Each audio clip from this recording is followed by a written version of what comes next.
സംഘത്തിന് ആദ്യകാലത്ത് പരിഹാസം, ഇതെന്ത് ചെയ്യാൻ പോകുന്നു, കുട്ടിക്കളിയാണ്. 2, അവഗണന, ഇതിനൊന്നും അങ്ങനെ കാര്യങ്ങൾ കഴിഞ്ഞു.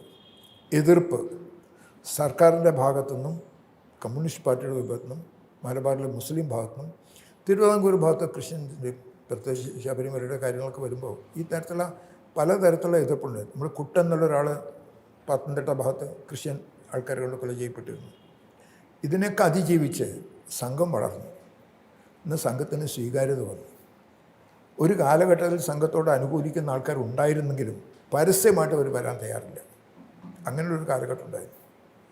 ഇന്ന് സംഘത്തിൻ്റെ പേരിൽ ഇപ്പോൾ ഞാൻ പറഞ്ഞപ്പോൾ KT തോമസ്, അയാൾ ക്രിസ്ത്യാനിയാണ്, സംഘത്തിന് ജസ്റ്റിസാണ്, സംഘത്തിനെ എതിർത്തിരുന്നതാണ്. പക്ഷേ സംഘത്തെക്കുറിച്ച് അദ്ദേഹം മനസ്സിലാക്കി. അദ്ദേഹം പറഞ്ഞു, ഇന്ന് ഭാരതത്തെ രക്ഷിക്കാൻ ഈ മിലിറ്ററിയും ജുഡീഷ്യലും ഒരൊറ്റ ശക്തി, അത് RSS എന്ന് പറയുന്നു. ഇതുപോലെ ധാരാളം വളരെ പ്രോമനൻ്റ് ആയിട്ടുള്ള ആൾക്കാർ നമ്മുടെ കൂടെ വരാൻ തയ്യാറായി. പ്രത്യേകിച്ച് വിശാല ഹിന്ദു സമ്മേളനം പോലുള്ള വലിയ വലിയ പരിപാടികൾ നടത്തിയതിൻ്റെ ഫലമായിട്ട് ഹിന്ദുക്കൾക്ക് ഇന്ന് സംഘത്തോടൊരു വിശ്വാസം കാര്യങ്ങൾക്കുണ്ടായി. അതുകൊണ്ട് ഈ ഒരു സ്വീകാര്യത വന്നിട്ടുണ്ട്. വളരെ സന്തോഷമുള്ള കാര്യമാണ്.